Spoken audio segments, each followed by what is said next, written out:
Hello friends, welcome back to Easy Math channel. Practice set 1.3 मधील पुढील प्रश्न आज बघूया. Practice set 1.3 question number 5. प्रश्न वाचता असता आकृती पण बघा. In trapezium PQRS, PQ parallel SR, AR is equal to 5AP, AS 5AQ and prove that SR is equal to 5PQ. प्रथम आपल्याला सोल्युशन मध्ये हे जे दिलेलं आहे AR is equal to 5AP ते आपण घेऊया. AR equal to 5AP.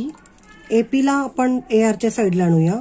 AR upon AP, AP divide होतील इज इक्वल टू इथे काय राहणार आहे फक्त 5 म्हणजे अपॉन 1 लिहूया. 5 अपॉन 1. त्यानंतर आपल्याला हे दोन ट्रायंगल सिमिलर दाखवायचे आहेत.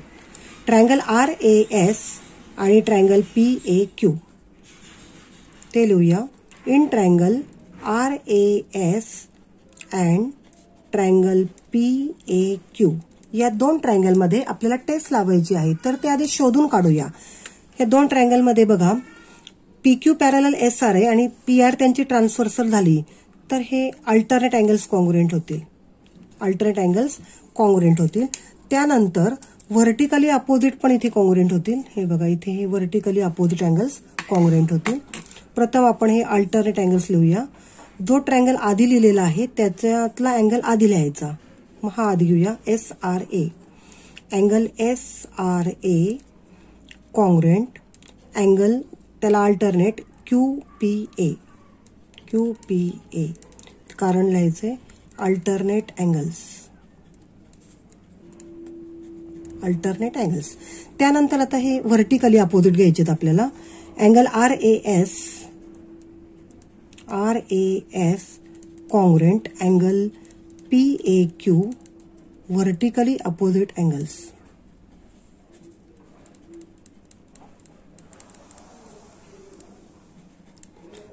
Therefore two triangles are similar.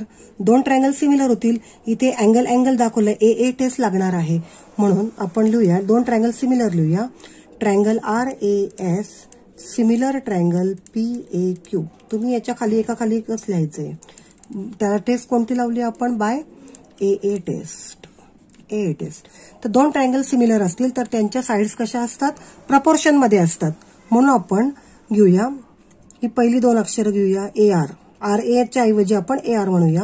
AR upon AP is equal to पहिलं तिसरं अक्षर घ्यायचंय SR अपॉन PQ.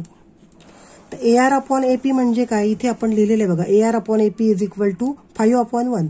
त्याची व्हॅल्यू घालूया आपण. 5 upon 1 is equal to SR upon PQ. Cross multiplication करा. SR into 1 SR is equal to 5 into PQ 5PQ and this is prove. Question number 6. आकृती आणि प्रश्न दोन्ही बघा. In trapezium ABCD AB parallel CD. AB आणि CD parallel आहेत. Diagonal AC and BD intersect at point O. काही values दिलेले आहेत आणि OD ची व्हॅल्यू फाइंड आउट करायची. इथे प्रथम आपण हे दोन ट्रायंगल घेऊया. AOB and triangle COD.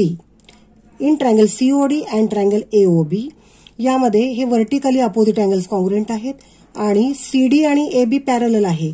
Parallel लाईन्सची BD जर ट्रान्सव्हर्सल घेतली तर हे अल्टरनेट अँगल्स कॉन्ग्रुएंट होतील. A टेस्ट इथे लागू शकते म्हणून आपण दोन ट्रायंगल्सची नावं लिहूया. पहिल्यांदा त्यामध्ये अँगल व्हर्टिकली लिहूया. Angle COD congruent angle AOB त्याला कारण लिहायचे व्हर्टिकली अपोजिट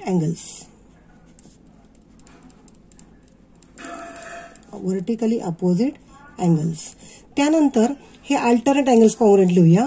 आधी आपण COD वरच्या ट्रायंगलचं नाव लिहिलं म्हणून तिथला घ्यायचंय. अँगल CDO कॉन्ग्रुएंट त्याला हा vertically opposite angle ABO vertically alternate angles. हे दोन अल्टरनेट अँगल्स कॉन्ग्रुएंट लिहिलेत. AA अँगल म्हणजे दोन ट्रायंगल सिमिलर होतील. Therefore triangle COD similar triangle AOB by AA test. A test नुसार दोन ट्रायंगल सिमिलर झालेत. आता याच्या साइड्स आपण प्रपोर्शन मध्ये लिहू शकतो. म्हणून साईड लिहूया. तर सीओ आपल्याला दिलं पण नाही, विचारलं पण नाही. सीओ न घेता आपण पुढची घेऊया O D. O D upon O B equal to पुढची त्याला साईड घेऊया. पहिलं आणि तिसरं अक्षर घेऊया डीसी अपॉन ए बी. ओडीची व्हॅल्यू आपल्याला काय काय दिली नाहीये, मग ती तशीच लिहायची ओडी. ओबीची व्हॅल्यू दिली आपल्याला 15. त्यानंतर डीसीची व्हॅल्यू दिली आपल्याला 6 आणि एबीची व्हॅल्यू दिलेली आहे आपल्याला 20. क्रॉस मल्टिप्लिकेशन करायचे. OD into 20. OD into 20 is equal to 6 into 15. हे ओडीची व्हॅल्यू काढायची म्हणजे 20 इथे नकोय. 20 मल्टिप्लाय तिकडे त्यांना काय होतील, डिवाइड होतील. म्हणून OD equal to 6 into 15 upon 20. तर इथे भाग द्यायचा आहे तर तुम्हाला आलंच पाहिजे. इथे 15 आणि 20 ला 5चा 5 चोक 20 आणि 5 त्रिक 15. 6 आणि 4 2च्या पाड्यामध्ये येतात. बे जुने 4 बे त्रिक 6. वरच्यांचा गुणाकार करायचा आहे. 3 त्रिक 9 आणि अपॉन हे छेदाचे 2 इथे लिहिलेत. तर 2 ने इथं भाग देऊन टाका. ओडी इज इक्वल टू बे चोक 8 एक उरला पॉईंट दिला बे पंचे 10. OD is equal to 4.5. Question number 7. आकृती आणि प्रश्न दोन्ही बघा. Triangle ABCD is a parallelogram. E is on side BC. E हा BC वर आहे आणि आपल्याला प्रूव्ह करायचं आहे की D into B equal to CE into TE. हे आपल्याला प्रूव्ह करायचे. तर इथे हा पॅरलेलोग्राम दिलेला आहे. म्हणजे बघा AB parallel CD, side AB parallel side DC किंवा CD म्हणूया आपण. मग आता AB म्हणजेच काय, AB म्हणजे AT पण एकच लाईन आहे ना ती. AB म्हटलं काय आणि AT म्हटलं काय एकच आहे. म्हणजे तिथे आपण असं म्हणूया segment AT parallel segment CD. या दोन पॅरलल आहेत. त्यांची TD ट्रान्सव्हर्सल घेतली तर अल्टरनेट अँगल्स कॉन्ग्रुएंट होतील. दोन लाईन पॅरलल AT आणि CD पॅरलल त्यांची TD ट्रान्सव्हर्सल हे अल्टरनेट अँगल्स कॉन्ग्रुएंट होतील. बरोबर. म्हणून इथे आपण लिहूया अँगल बघा इथे ATD कॉन्ग्रुएंट अँगल CDT आणि याला कारण लिहायचंय अल्टरनेट अँगल्स. बरोबर. आपल्याला दोन ट्रायंगल सिमिलर दाखवायचे आहेत. हे जे दोन ट्रायंगल आहेत तर त्यामध्ये हा पहिला ट्रायंगल आणि हा दुसरा ट्रायंगल. मग दोन ट्रायंगल सिमिलर दाखवले, त्याच्या साइड्स प्रपोर्शन मध्ये मांडल्यात की आपल्याला हे टू प्रूव्ह मिळणार आहे. त्यासाठी कोणते दोन ट्रायंगल घ्यायचे ते बघा. इन ट्रायंगल BET अँड दुसरा ट्रायंगल आपण घेऊया CED. या दोन ट्रायंगल मध्ये इथे हे अल्टरनेट दाखवलेलेच आहेत आपण आणि हा व्हर्टिकली अपोजिट अँगल हा कॉन्ग्रुएंट होईल. बरोबर. मग आता पहिल्यांदा आपण हे जे वर लिहिले फ्रॉम इथे नंबर 1 घेऊया, ते विधान आधी लिहूया. त्यातला अल्टरनेट अँगल लिहूया. अँगल BTE कॉन्ग्रुएंट अँगल हा वरचा अल्टरनेट CDE आणि याला कारण लिहूया फ्रॉम 1. इथे आपण एक मध्ये लिहिलेलंच आहे अल्टरनेट अँगल्स. आता व्हर्टिकली अपोजिट दोन लिहायचेत. Angle BET congruent angle CED याला कारण लिहूया व्हर्टिकली अपोजिट अँगल्स. झालं. मग इथे अँगल दोन अँगल झालेत. म्हणजे आता हे जे दोन ट्रायंगल्स आहेत हे दोन ट्रायंगल आपण सिमिलर लिहू शकतो.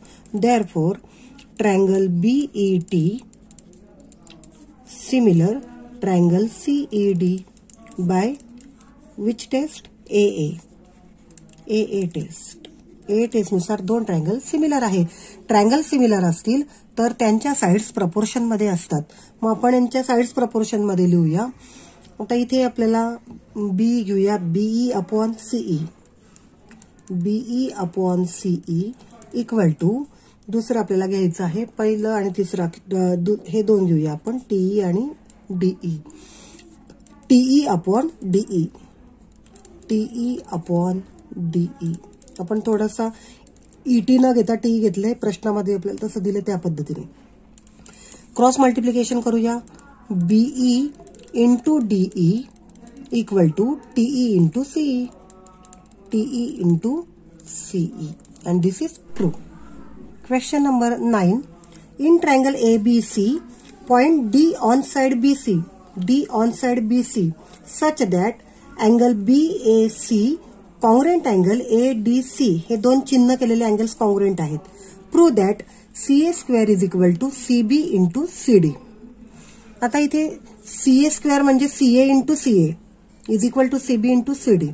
जेव्हा आपण दोन ट्रायंगल इथे सिमिलर दाखवू, त्यांच्या साइड्स प्रपोर्शन मध्ये मांडू, तेव्हा आपल्याला हे मिळणार आहे. मग कोणते दोन ट्रायंगल घ्यायचे? ते CA इंटू CA आहे. तर असे दोन ट्रायंगल की ज्यांच्यामध्ये CA साइड असेल, असे दोन ट्रायंगल आपल्याला चूज करायचे आहेत. मग सोल्युशन बघा. मग इथे ट्रायंगल आपण हे घेऊया BAC. In triangle BAC and दुसरा ट्रायंगल घ्यायचा आहे आपल्याला ADC. या दोन ट्रायंगल मध्ये काय काय लिहिता येईल बरं? आपल्याला टेस्ट लावायची आपल्याला सिमिलर दाखवण्यासाठी. तर हे दोन अँगल तर कॉन्ग्रुएंट आहे, प्रश्नामध्ये आपल्याला इथे दिलेले आहे बघा. हे दोन अँगल तेच लिहूया. Angle BAC congruent angle ADC. प्रश्नात दिलंय म्हणून त्याला काय लिहायचे? कारण गिवन लिहायचे. गिवन. आणखीन दुसरा अँगल कोणता बरं? तर हे दोन ट्रायंगलची नावं बघा. इथे सी पॉइंट कॉमन आहे, बरोबर. हा सी म्हणजे सी दोन्ही ट्रायंगल मध्ये, याचा अर्थ सी कॉमन अँगल असणार आहे ना. मग आधी मोठ्या ट्रायंगल मधला अँगल सी लिहूया आपण. त्याचं नाव लिहूया अँगल ACB कॉन्ग्रुएंट. त्याला दुसरा अँगल आपल्याला लिहायचा आहे DCA. कारण लिहायचं त्याला कॉमन अँगल. झालेत. मग आता अँगल दाखवलेत म्हणजे हे दोन ट्रायंगल आता सिमिलर AA टेस्ट नुसार. Therefore triangle BAC similar triangle ADC by AA test. A test नुसार दोन ट्रायंगल सिमिलर आहेत. दोन ट्रायंगल सिमिलर असतील तर त्यांच्या साइड्स आपण प्रपोर्शन मध्ये लिहूया. तर साइड्स लिहिताना कशा घ्यायच्या आहेत? तर आपल्याला CA आलं पाहिजे एकाच्या अंशाला आणि दुसऱ्याच्या छेदाला, कारण ते CA स्क्वेअर यायला पाहिजे. म्हणून बघा CA घेऊया. CA upon CA upon CD equal to. तर पहिलं आणि तिसरं अक्षर घेऊया आपल्याला BC किंवा CB पण चालेल. BC upon CA. तर तिरकस गुणाकार करूया. CA इंटू CA काय होणार? CA square is equal to BC into CD. BC into CD. आपल्याला इथे हे पाहिजे होतं ना, असं BCच्या जागेवर पण CB लिहू शकतो ना. इथे आपल्याला CB दिलेलं आहे म्हणून इथे BC म्हणजे आपण CB लिहूया. CA square is equal to CB into CD and this is prove. आजची उदाहरणे व्हिडिओ पॉज करून वहीत लिहा. व्हिडिओ आवडल्यास लाईक करा, कमेंट द्या आणि आपल्या मित्रांना शेअर करा.